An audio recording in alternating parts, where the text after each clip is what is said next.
Good afternoon. Welcome everyone and my colleagues and our distinguished witnesses to the Subcommittee on the Asia and Pacific hearing.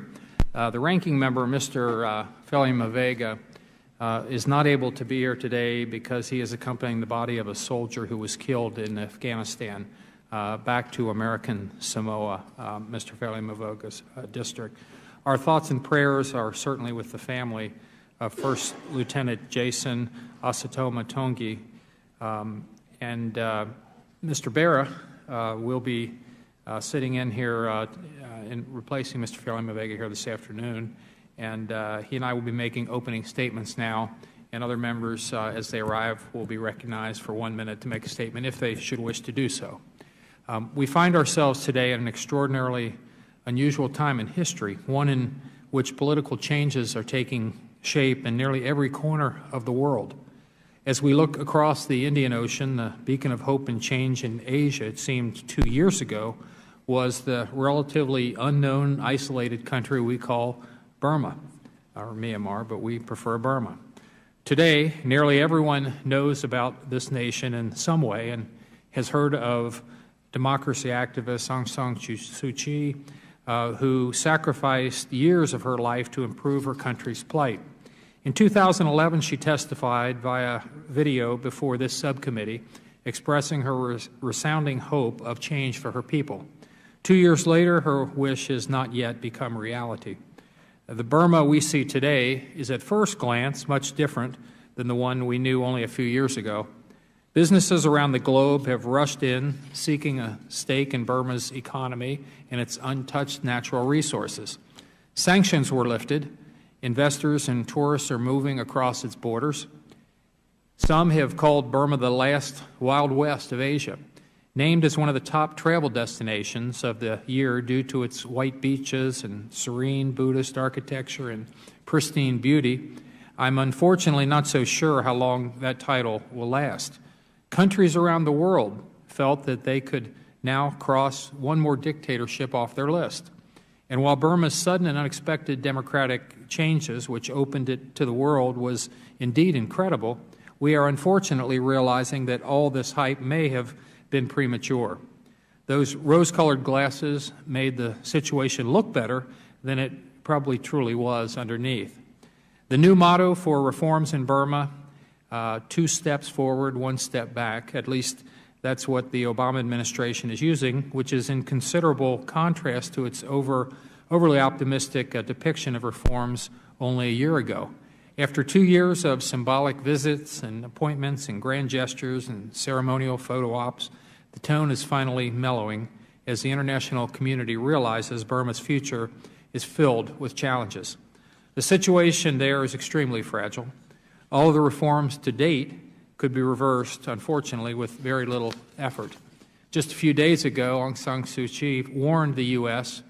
that, quote, now it is more important than ever to look at the situation in Burma very objectively and not to be over-optimistic and recognize that Burma is not yet a democracy until its constitution is changed, unquote.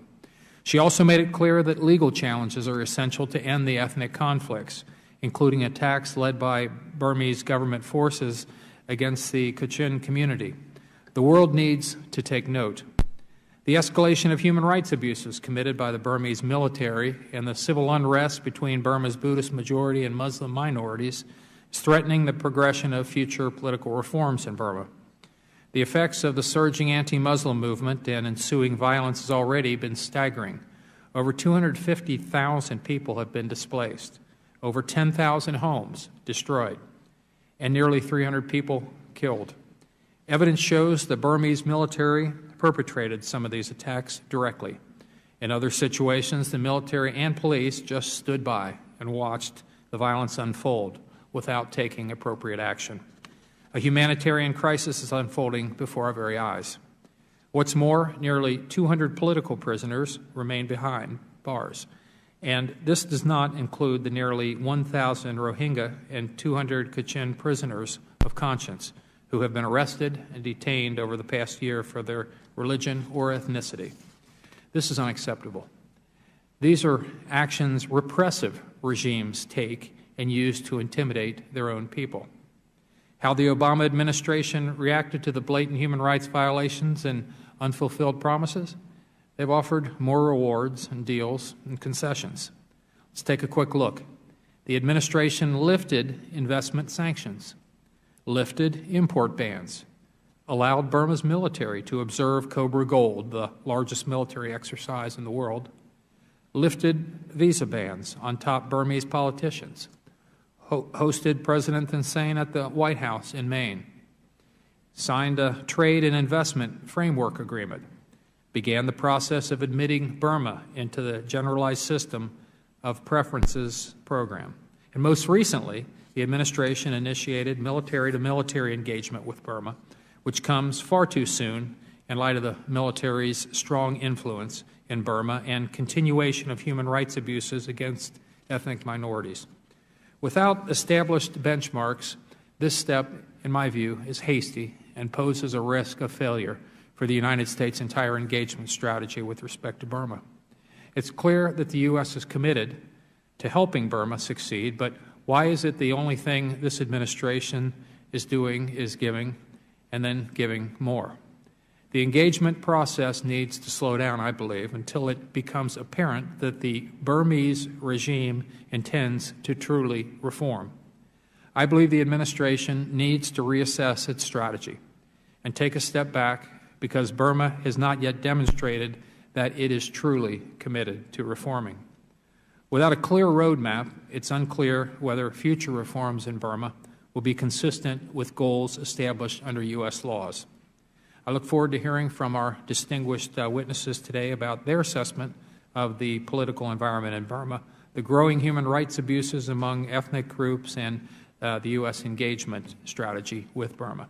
And now I'd like to turn to the ranking member here this afternoon, Mr. Barrett, for an opening statement. Thank you, Chairman Shabbat, and thank you for holding this important hearing to discuss Burma's ongoing reform efforts. It's an incredibly important discussion for us to have, particularly with how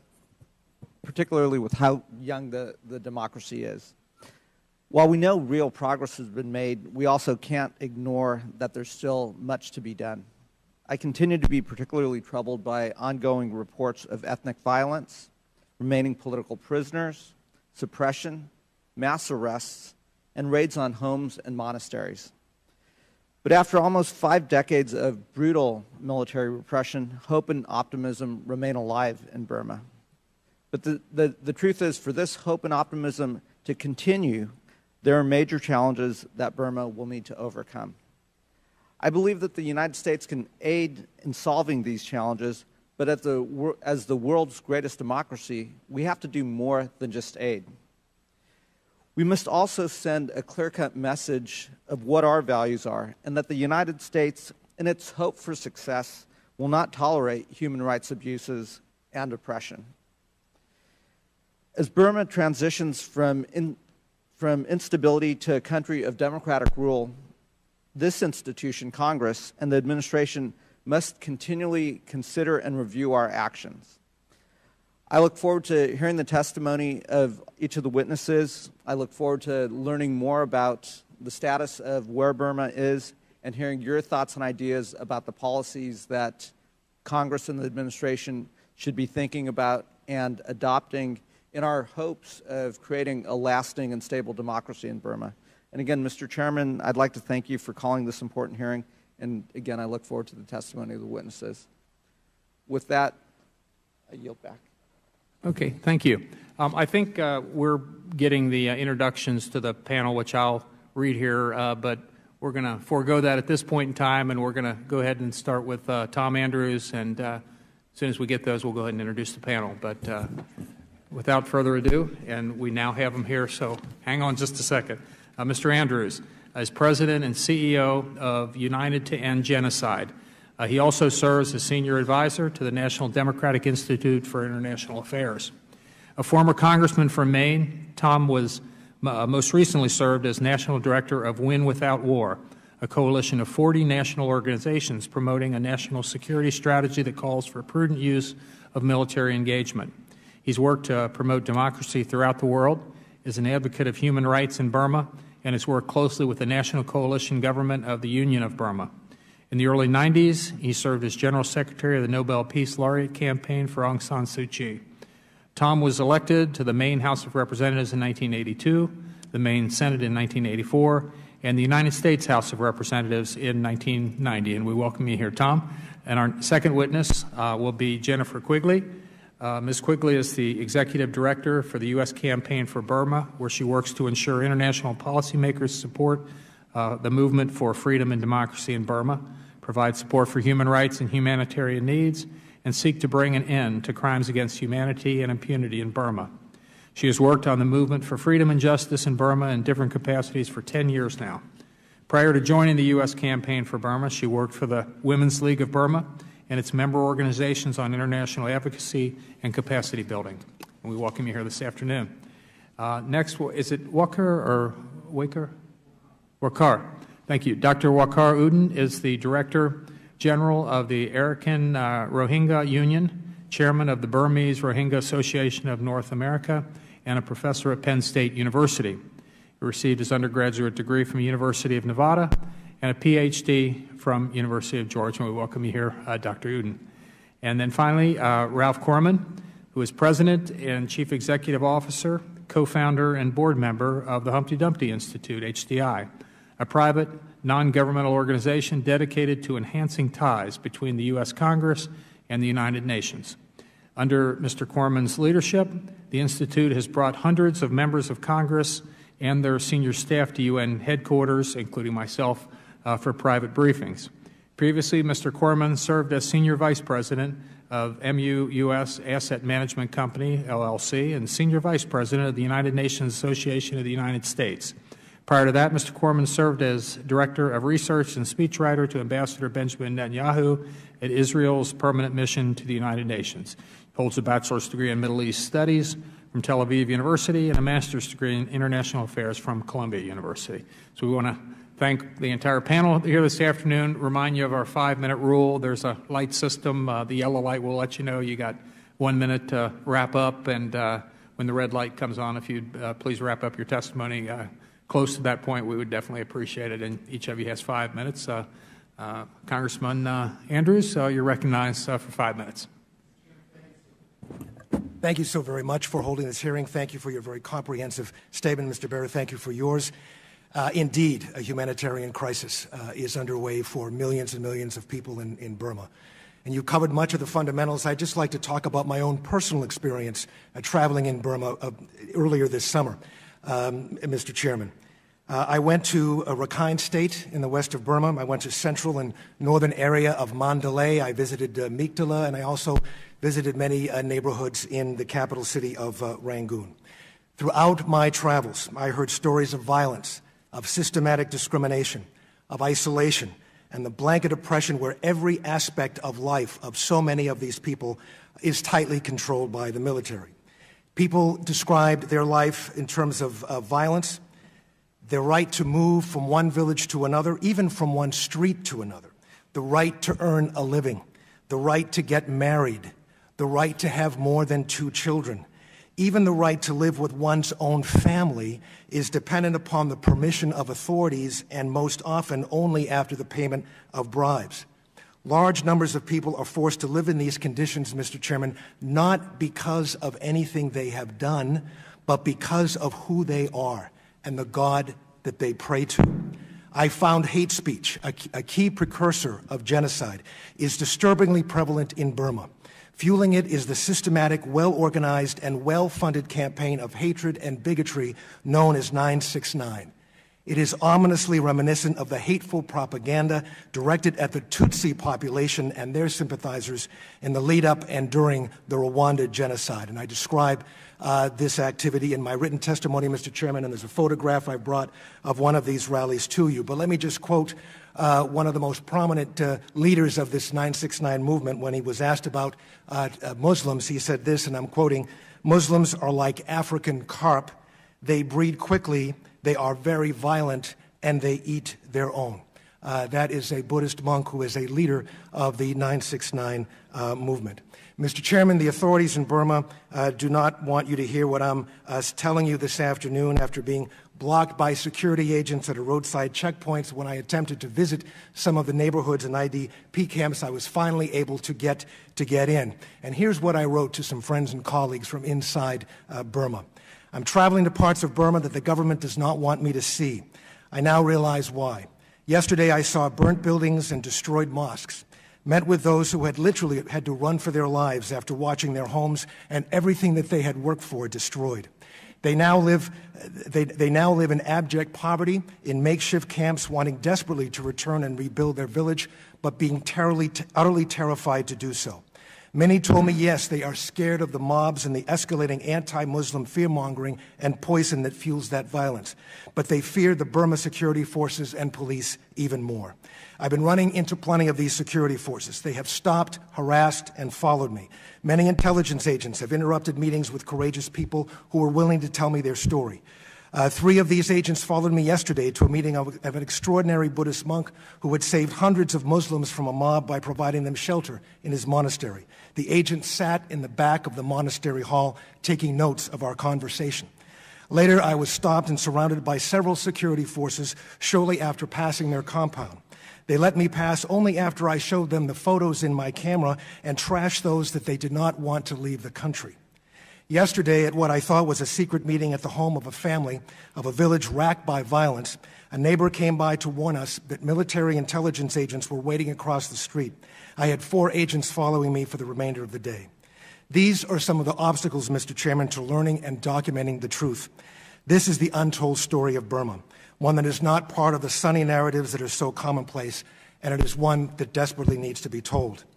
I want to congratulate you for giving us this opportunity to air the truth that is happening as we speak inside of Burma, and I provide in some detail my findings in my written testimony.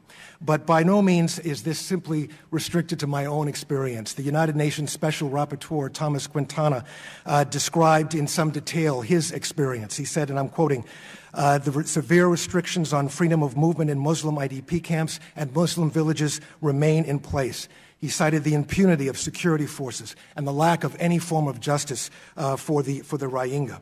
I am deeply concerned, as you are, Mr. Chairman, of the signals that we are sending as a nation by the lifting of restrictions, of lifting the very sources of pressure that provided for the progress that we have seen in Burma. I believe this is a very dangerous course and should be re-examined and thoughtfully reviewed by this committee and by all. I am particularly concerned about the military-to-military relationships and the signals that this is sending to the Burmese military, who are responsible for egregious human rights violations that continue even as we speak.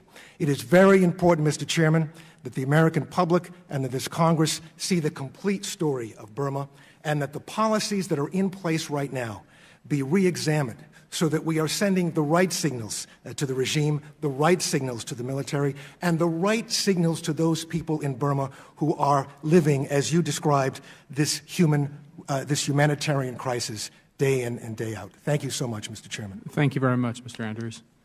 Ms. Quigley, you're recognized for 5 minutes.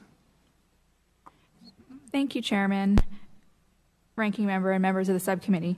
I'd like to thank you for the opportunity to speak today. It's been 2 years since Burma shifted from outright military rule to a nominally civilian government. During the first year, President Thein Sein surprised the international community with his willingness to engage and implement a series of reforms culminating with Aung San Suu Kyi's by-election victory in April 2012. Many governments, including the Obama administration, responded quickly, rushing to lift sanctions. The human rights community and Burma's ethnic minorities were skeptical that the Burmese government was interested in genuine reform, rather that they would do the minimal necessary to secure the removal of sanctions. We cautioned governments not to lift sanctions too soon, considering the constitutional barriers to democratic rule, national reconciliation, independence of the judiciary, and civilian control over the military. Once governments began to lift or suspend their sanctions, the pace of reforms slowed dramatically. Primary focus was placed on securing economic benefits from foreign investment and trade. In rural and ethnic minority areas, land confiscation became pandemic. Farmers and entire communities are being forced off of their land by government officials, the military, or their business cronies in anticipation of lucrative foreign investment partnerships. The Burmese parliament passed laws that legalize land confiscation, taking away people's ability to legally fight for their land. The Burmese authorities' desire to benefit from foreign investment has led to the breakdown of ceasefires with ethnic minorities. The Burmese military broke the ceasefire with the Shan State Army North in March 2013, attacking them, using villagers as forced labor, and displacing thousands, all in an effort to clear out an area that the Burmese government had signed a deal with a foreign company to build a hydropower dam. The Burmese army continues to break ceasefires, calling into question the sincerity of the Burmese government's commitment to national reconciliation. Shortly following the euphoria of Aung San Suu Kyi officially becoming a member of parliament, and the human rights situation turned from bad to worse. The violence broke out between Rakhine Buddhists and Burmese security forces on one side and Rohingya Muslims on the other. In the course of a few days, the violence displaced 100,000 people, the vast majority of whom are Rohingya Muslims who remain still today in squalid, internally displaced person camps. Burmese authorities destroyed mosques, mass arrests of Rohingya Muslims, and blocked humanitarian aid to displaced. The violence against the Rohingya continued to be fueled by hate speech throughout Burma, including by government officials. Alarmingly, many people throughout Burma, including prominent members of Burma's democracy movement, participated in the hate speech against the Rohingya and supported military authority in Rakhine State. On July 11th, 2012, President Thein Sein told the UN High Commissioner for Refugees that the only solution for the anti-Muslim conflict is to deport Rohingya to other countries and confine them to refugee camps, reminiscent of Hitler's message in the 1930s. Later that same day, President Obama issued waivers lifting the financial and investment sanctions on Burma. The Obama administration's waiver sent a strong message. Meeting human rights conditions and addressing concerns of ethnic minorities are no longer a requirement for receiving U.S. investment and relaxing sanctions. In September and early October of 2012, the U.S. lifted restrictions on international financial institutions' assistance to Burma and invited the Burmese military to observe the prestigious Cobra Gold joint military exercises. Seemingly emboldened by the international community's prioritization of Aung San Suu Kyi over anti-Muslim policies and human rights abuses, Burmese government ramped up restrictions on the Rohingya. In late October 2012, Burmese security forces carried out an ethnic cleansing campaign against the Rohingya Muslims, resulting in countless deaths, hundreds of women raped, the displacement of an additional 40,000 people, and destroyed villages. The following month, President Obama waived the majority of the Burmese import ban and became the first president to visit Burma. With nearly all sanctions lifted and repercussions from the international community nil, the Burmese authorities wrapped up their crackdown on activists and ethnic and religious minorities. Less than 2 weeks after President Obama visited Burma, police cracked down on nearly 100 protesters using white phosphorus, a chemical agent, to burn them. In December 2012 and January 2013, the Burmese military escalated its attacks against the Kachin, for the first time launching airstrikes and shelling. Shortly after that, the Paris Club of Creditors announced its intention to clear nearly $6 billion of Burmese debt. In addition to the lack of a robust response from the international community to allegations of ethnic cleansing and crimes against humanity, the Burmese government's decades-long promotion of Buddhist nationalism, anti-Muslim propaganda, divide-and-rule strategy, and system of impunity created an environment that fostered anti-Muslim violence. Between February and August of this year, anti-Muslim violence spread throughout Burma, with violence occurring in 23 townships across the country. The participation and complacency of security forces during the attacks, coupled with the lack of justice and accountability for any authority figures involved in the attacks, strongly indicates a need for an international independent investigation into crimes against humanity and a system of impunity to determine who is responsible, the culpability of the government, and access to judicial remedy. Without international action, anti-Muslim violence and discrimination will likely continue unabated. The United States must change the way it approaches Burma policy.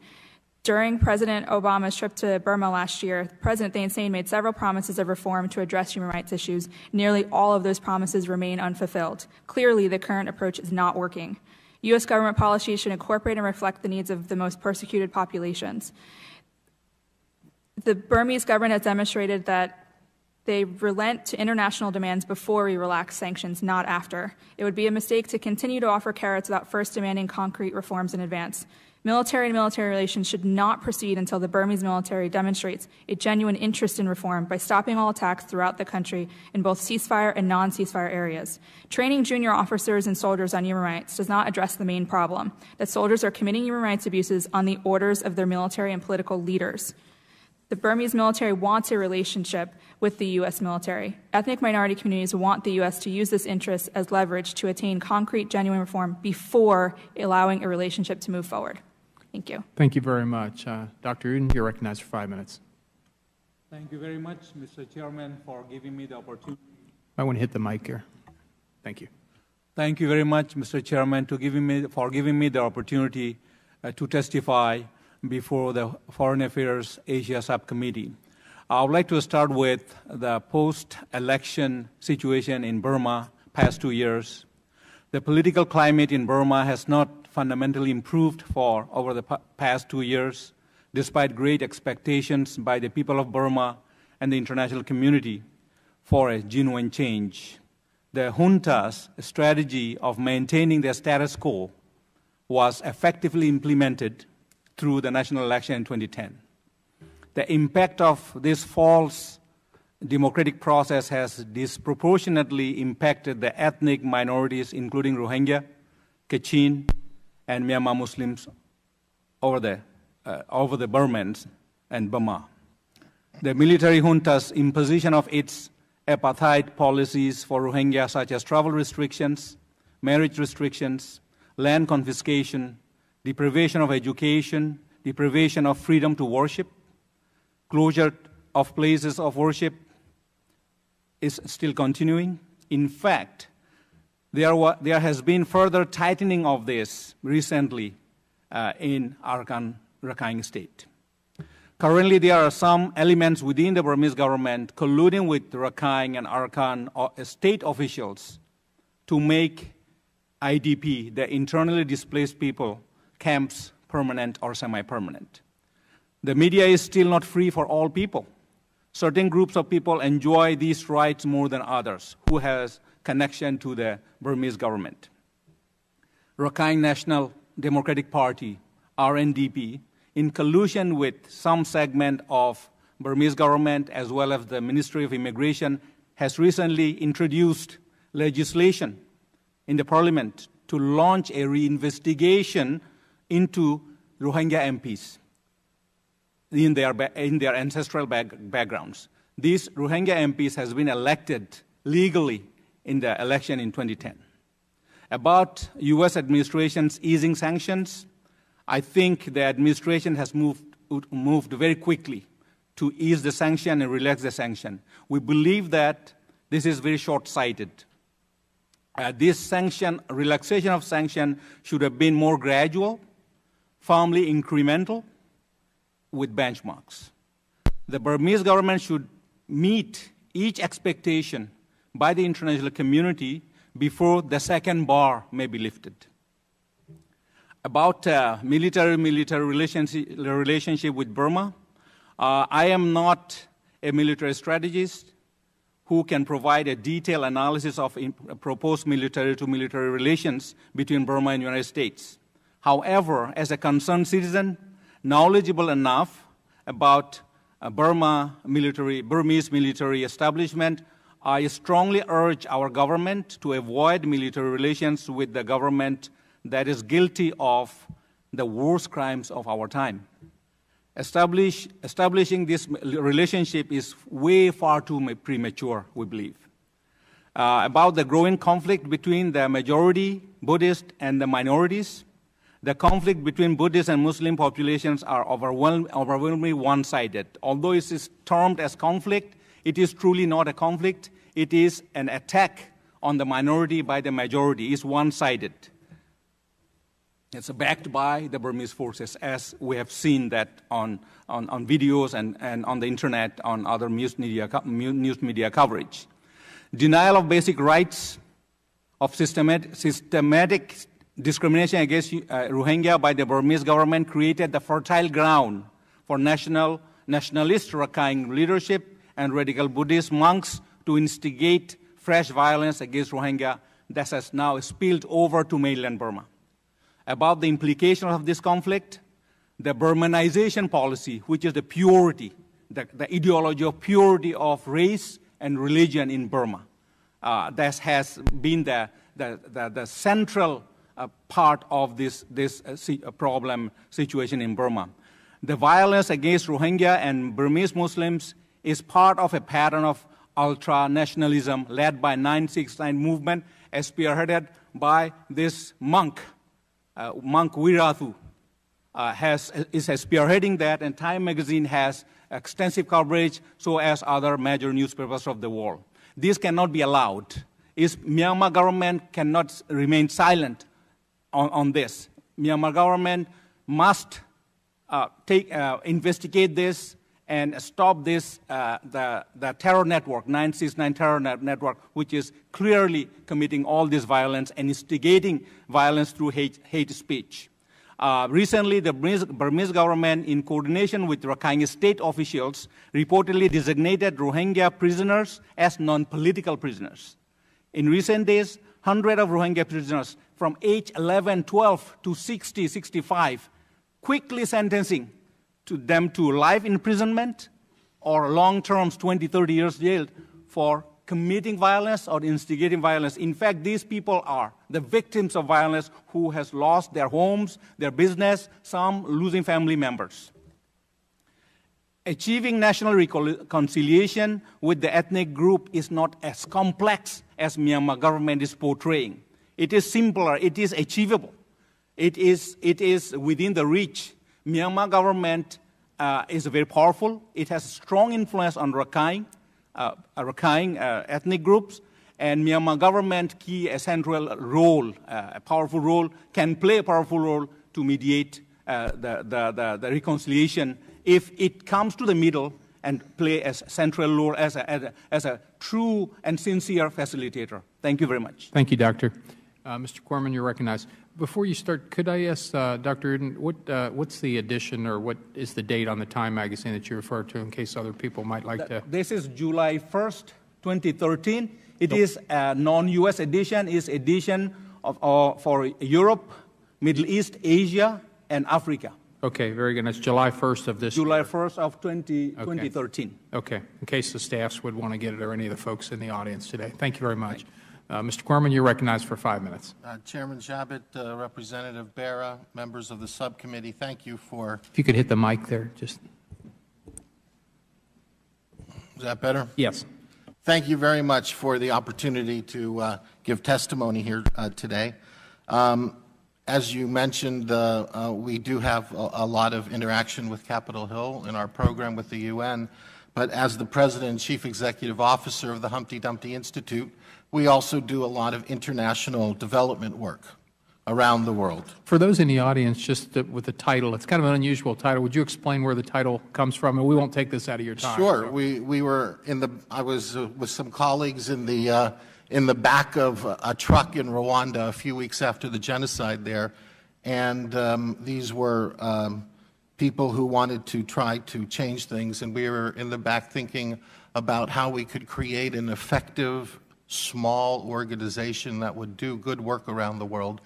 And we all came up with the tagline of putting the pieces back together because things were so broken.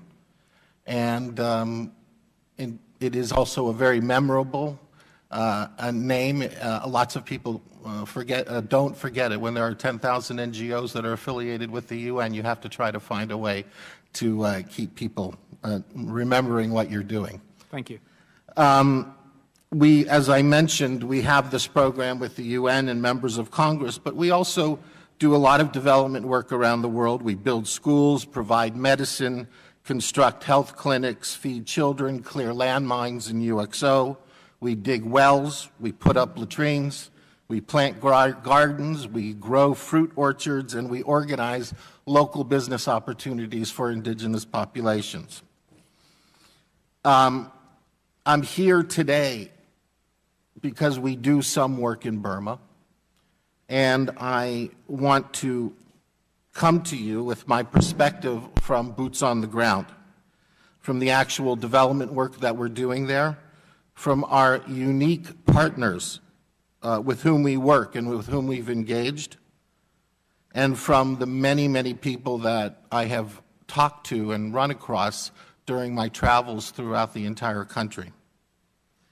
My general impression is that most of the Burmese who I have talked to are absolutely extraordinarily thrilled by the speed and substance with which change and reform continues to take place in Burma. The Humpty Dumpty Institute was the first American NGO to begin a landmine program and a mine risk education program in Burma that was funded by the State Department. It is a huge problem in Burma.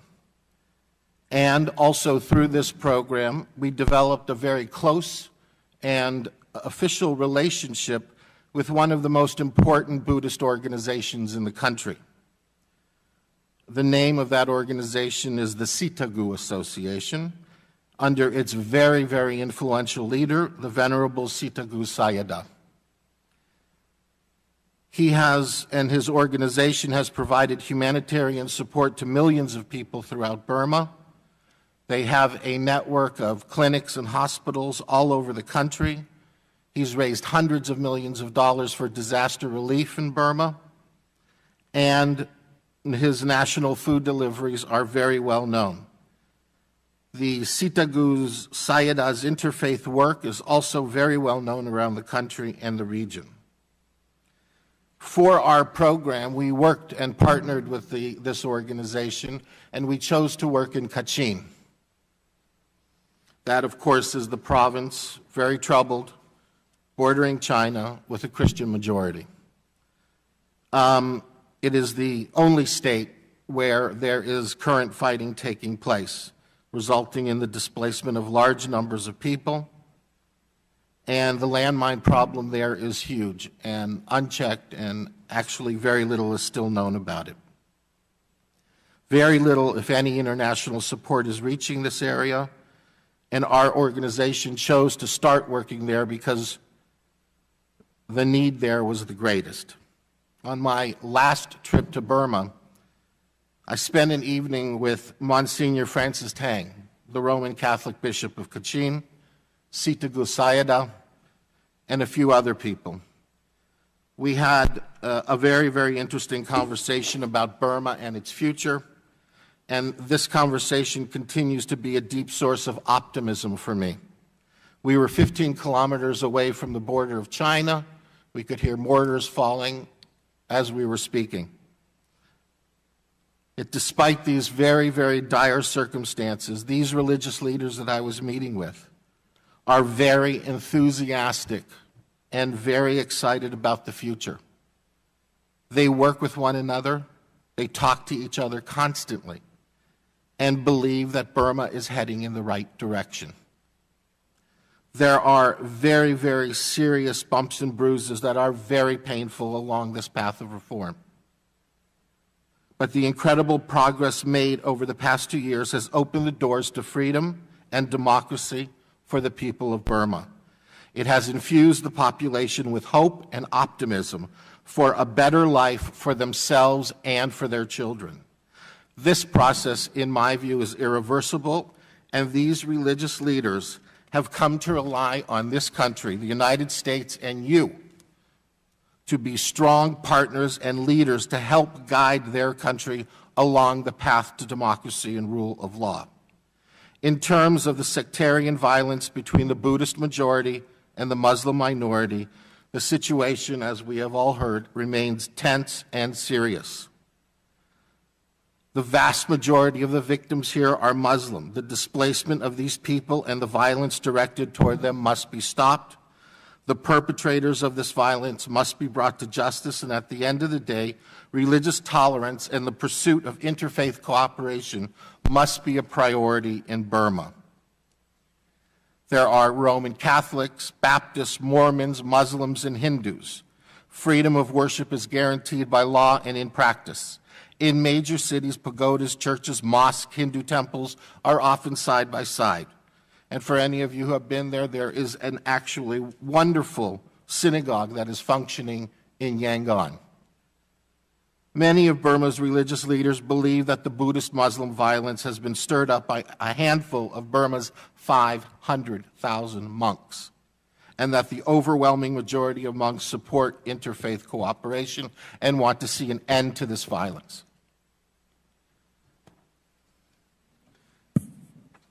USAID has a very robust program in Burma, and it is making a lot of headway.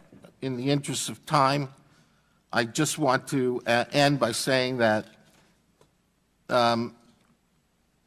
freedom, that religious tolerance, again, that there are many opportunities for efforts led by the State Department's Office of Religious Freedom to bring the different religious communities of Burma together in common cause to advance the nation's march to full freedom and democracy and the rule of law. Buddhist, Christian, and Muslim communities should all benefit from working together to solve problems through stronger collaboration and cooperation. Thank you. Thank you very much, and we'll go ahead and get to the questioning. At this time, I'll recognize myself for 5 minutes. First of all, and I want to thank all the witnesses for their testimony this afternoon. I thought all of them was really excellent. As I expressed in my opening statement, it's my belief that U.S. military engagement with Burma at this time is premature. There's no doubt that the Burmese military wants the U.S. to engage because it will bring them the legitimacy and prestige that most other countries have. I think most of you today, according to your testimony, shared that concern. Unfortunately, the administration seems to really have turned a blind eye to congressional concerns and has unfortunately continually refused our invitations to testify before this subcommittee about its plans. Congressman Andrews, let me go to you first. You stated in your testimony that, quote, further relations between our militaries must be based on standards of conduct, unquote. I agree, and I believe benchmarks need to be established. Ms. Quigley, I know you mentioned benchmarks as well, and used as conditions before the U.S. continues engagement with the Burmese military. Could you describe what benchmarks you think should be established before the U.S. proceeds militarily with the Burmese? Yes, Mr. Chairman. Let me just say, first of all, the impunity has to stop. Those who have committed these gross human rights violations, and they're very well documented, need to be held to account. There has to be an international investigation of these atrocities. The UN High Commissioner for Human Rights, the President of Burma promised our President that he would allow an office to be opened and permanently operating to investigate these atrocities. That still has not happened. So first of all, impunity. Secondly, civilians need to be in control of the military in Burma. That's not the way it is today. Aung San Suu Kyi, as you know, 2 years ago, ran the table in the elections, and her reward was to get 5% of the seats in the parliament. The military, on the other hand, are guaranteed 25% of the seats in parliament, an effective veto over whatever happens there. So civilian control needs to occur. The airstrikes on civilian populations has to stop, and those responsible for ordering those strikes need to be held accountable. I talked with someone 2 days ago who just returned from Kachin State, and he says attacks on civilians, sexual violence, destruction of property by soldiers continues to go on to this very day. He said he had evidence, he saw it just the other day. Use of child soldiers. Burma has pledged not to use child soldiers, but they continue to recruit children as young as 12 years old into the military. This is not rocket science. There are fundamental codes of conduct that need to be established, and it seems to me that if we're going to be engaging in military-to-military relations, we should first establish these benchmarks based upon these factors. Let me just say, Mr. Chairman, that just last month was the first bilateral meeting of defense ministers in over 20 years when U.S. Secretary of Defense Chuck Hagel met with his counterpart in Burma on the sidelines of the ASEAN Defense Ministers meeting. These send dangerous signals to have these atrocities going on, to have the military directly implicated in these atrocities, and for us to be engaging in further and further military-to-military engagement without benchmarks, I think is dangerous. Okay. Thank you very much. Ms. Quigley, let me go to you next if I can. The U.S. ambassador to Burma has said that during his last visit to Kachin State, people were approaching him, begging the U.S. to talk to the military and work with them, and thanking the U.S. for sending the Defense Institute of International Legal Studies teams to Burma. Now, you stated in your testimony that ethnic minority groups want the U.S. to use the military's interest in engagement as leverage to attain concrete, genuine reform. At the same time, my understanding is that civil society and ethnic groups believe this type of engagement has come too soon. Would you explain why we're hearing these two competing messages, and which one should guide U.S. policy? Yeah, I mean, we've been well aware that the administration has wanted to pursue military-to-military engagement for several months. And so this actually became a big focus of mine when I did my trip to Burma earlier this year. And so I also was in Kachin State. I was in Rangoon, and I was on the Thai-Burma border. And we made sure to ask everyone we met with what it was that they wanted, being well aware that some of them had already been approached by the U.S. government. And so when the U.S. government approached, whether that be Ambassador Mitchell or somebody on a State Department delegation, the question that the communities are asked are, would you like our military to train your military on human rights, international humanitarian law and international human rights law? And people are like, well, yeah, that'd be great. And if there's no follow-up questions. Yeah. When I say, do you want the Burmese military to have done something first? Oh, of course. Yeah. They just assumed that the U.S. would place a precondition on military-to-military engagement. And so we then got into conversations, and it's an ongoing one now that we've had for several months, is, well, what do you want those preconditions to be? And so they've laid out across multi-ethnic, not just Kachin, but Kachin, Karen, Shan, sort of you name it. The idea is they have to demonstrate they have an interest in reform by stopping the attacks. The Burmese military has done nothing so far to show that they're actually interested in reform. And so they feel as if that should be the most immediate of precursors to future engagement. They also want, and this one is a bit bigger, they want troop withdrawal. That is the biggest. It's why refugees don't want to return home. It's why IDPs won't return home, is that when the Burmese army is there, they don't want to be where the Burmese army is. And so they feel as if the U.S. government has that opportunity to use this leverage, in fact, they want this relationship to get that. And then, of course, they have. That's just for human rights training. If you get onto the idea of any other attending Cobra Gold next year, other joint military trainings, they have a whole slew of preconditions that they want. And we're working with them right now to present that to Congress and to present that to the administration. Okay. Thank you very much. My time's expired. A gentleman from California, Mr. Berry, is recognized for 5 minutes. Great. Thank you, Chairman Chabot. Congressman Andrews and Mr. Schwerman, both of you in your opening comments referenced Rwanda and also referenced genocide. Can you expand on that in terms of what you're seeing when you're in Burma, and what that context is, and then also what we can do to certainly help avoid that, because none of us wants to see another Rwanda take place.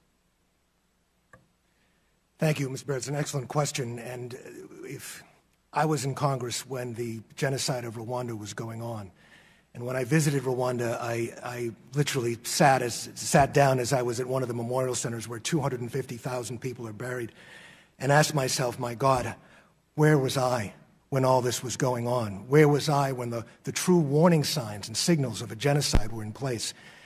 It's very clear to me, as president of United to End Genocide, that the building blocks of genocide are in place in Burma right now. And the hate speech, the fear and intimidation, the isolation, the severe restrictions on people, the violence against people, the sending off of people to camps where they're totally isolated and totally controlled, all of this is a precursor to genocide and the building blocks of hate. And, someone has described this as interethnic violence. I believe that it's much more than that. When you have the complicity documented by the United Nations, for example, and the Special Rapporteur, complicity of the state and the military in these acts, then there's a very, very serious problem that needs to be addressed. And no country in the world is better positioned to influence this situation than the United States. Everyone that I talked to when I mentioned this said unequivocally, of all the nations in the world, the United States is in the strongest position. Thank you. As the son of 2 Holocaust survivors and someone who has had extensive experience visiting different sites where genocide has occurred, I don't think that such a foundation is laid in Burma. I have not seen it. I have talked to many, many political leaders. I have talked to many religious leaders. Yes, there are human rights abuses. Yes, there is injustice going on. But you have to remember that this process of democratic reform is only 2 years old. And there are going to be, as I mentioned, lots of problems and lots of challenges that both the government will have to face over the course of the next many, many years. And yes, there is, of course, our role as the United States to help guide them, help influence them onto all of the issues that and positions that have been talked about here. But I want to emphasize that this is not some national movement. There are many, many people who are Buddhist who are opposed to the violence. There are people who are opposed to many of the human rights abuses that in other areas. But at the same time, the leaders of these communities are talking to one another. There have been a number of meetings since May between Muslim leaders and Buddhist leaders to bring an end to the violence. And certainly there is a very close relationship between the leaders of Kachin and many prominent Buddhist leaders as well. Would you say that most of the violence is confined to the Buddhist community and the Muslim community, or are you seeing it across all the ethnic minorities? No, there's conflict going on in Kachin, okay, along the Chinese border, where government forces are fighting with the Kachin Independence Army, and there is.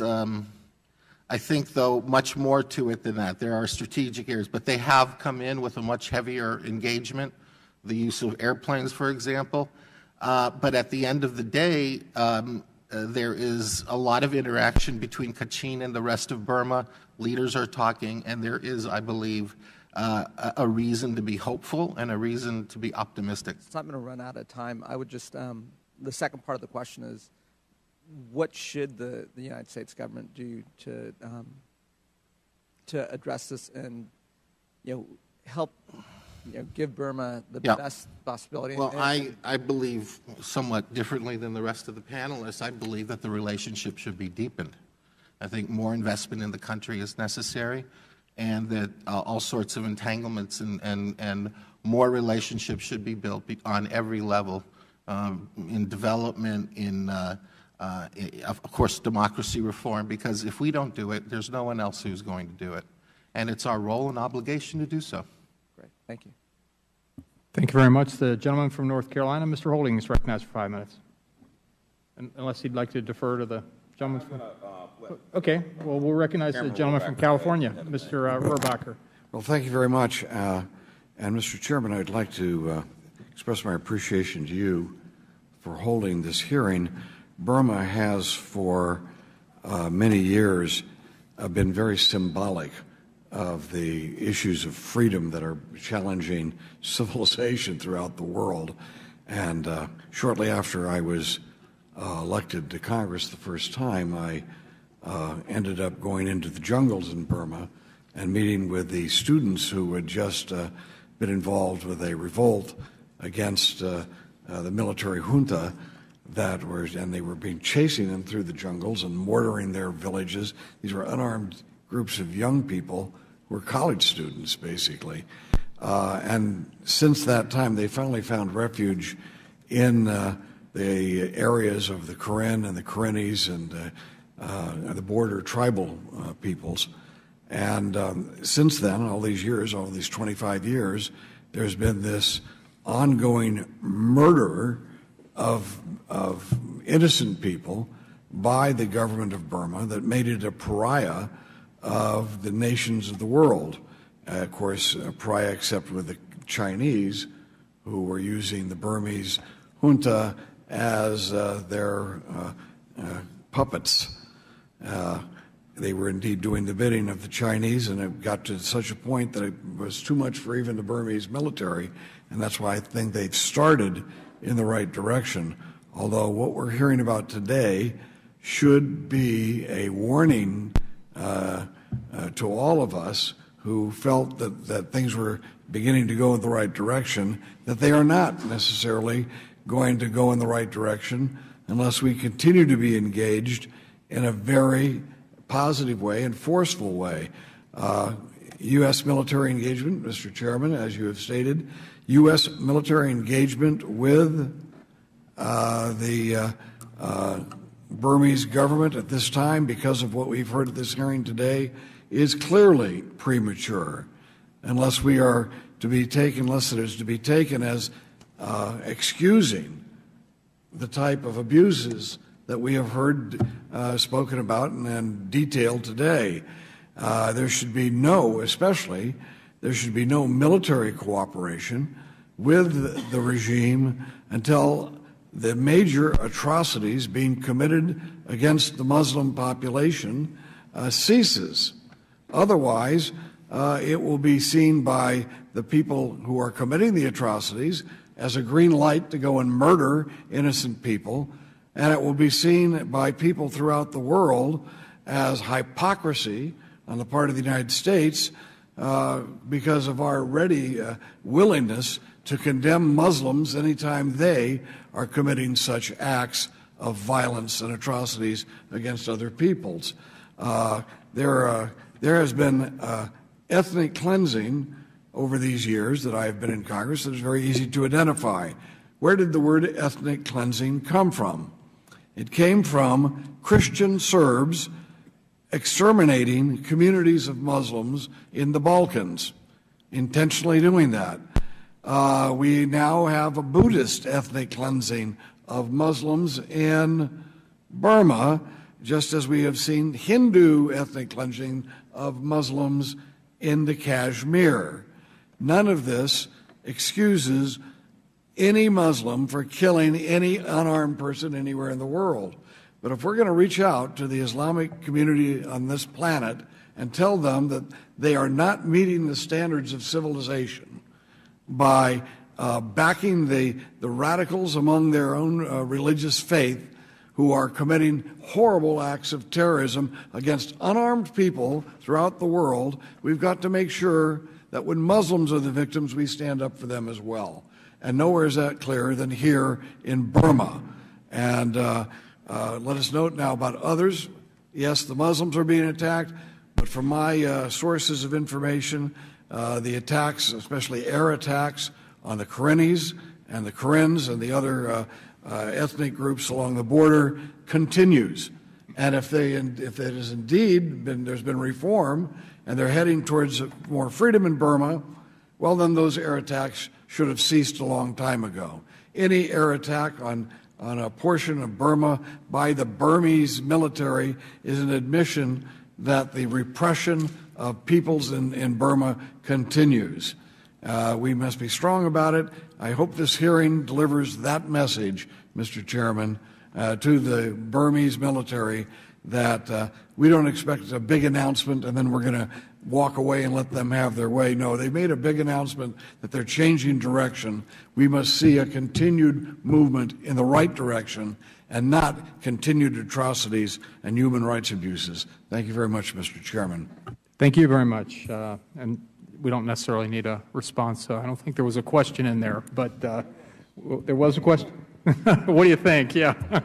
Well, we'll go ahead. The gentleman from North Carolina now, Mr. Holding. Thank you, Mr. Chairman.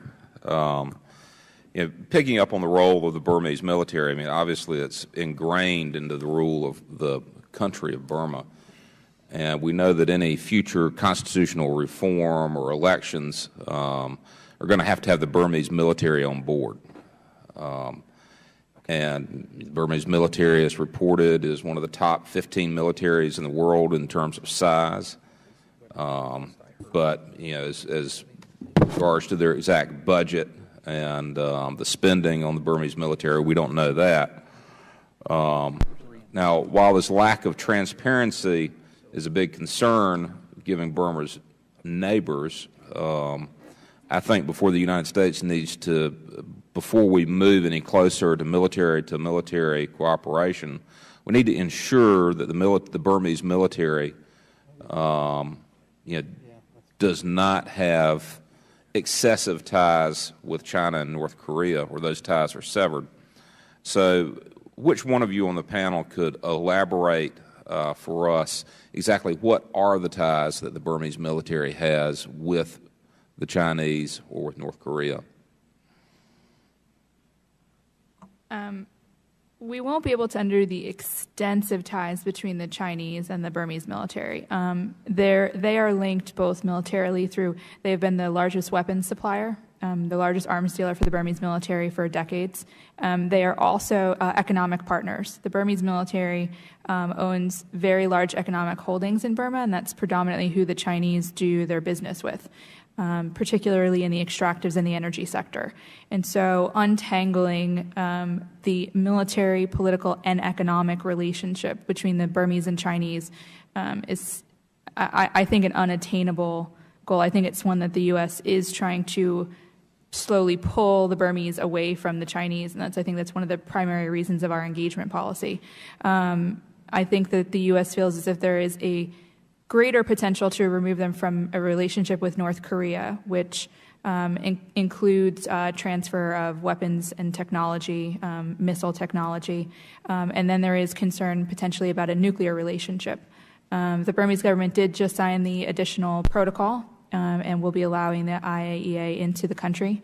And so that there is some promise, I would say, on trying to at least ascertain the nuclear relationship between Burma and North Korea. And several shipments have been stopped, weapons shipments have been stopped from North Korea to Burma. And so I think that actually was the focus of Secretary Hagel's interaction with the Burmese defense minister, was to try and more successfully pull them away from the North Koreans. So what are the ways, or what ways are we using, and what ways would you suggest for driving a wedge between the relationship between Burma and China? Well, to be honest, I think that the first thing that the U.S. I think is trying to achieve is to separate the Burmese military from economic activity. And so if you separate the Burmese military from economic activity, you separate an economic relationship that they have with the Chinese. And so how do you do that? Well, at the moment, the U.S. has said that if you want to invest if the Burmese military and their economic holdings want to invest with the Americans, which they do, that they have to divest. The Burmese military has to go from being an economic power inside Burma to being a professional military in Burma. And so we're holding out sort of, I guess you consider, like we're dangling the carrot that if they divest, that they would have more of a relation, that the Burmese military would benefit more from a relationship with the United States. And so they're on a military level, if they divested their economic one of the administration's criteria for the Burmese military to be taken off of our sanctions list is to divest their economic holdings. And so that would be one way in which they would be able to pull them away from the Chinese, because the military would then no longer... Is there anything that we're not doing that you would suggest would be a way to drive a wedge? I think we should be more engaged when it comes to the ethnic negotiations that are taking place. The Chinese have a predominant role. So most of the fighting that's taking place is happening on the China border with the Shan, the Palong, and the Kachin. And the U.S. has resolutely stayed out of those negotiations, whereas the Chinese have played a very active role.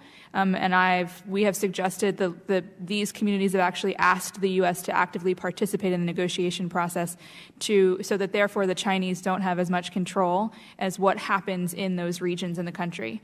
Right now that's primarily a relationship between the Burmese military, the Chinese, and those ethnic groups. And so those ethnic groups have actually asked that the U.S. government become a more active player in those negotiation processes as a counterbalance to sort of neutralize the role that the Chinese have in that region of the country.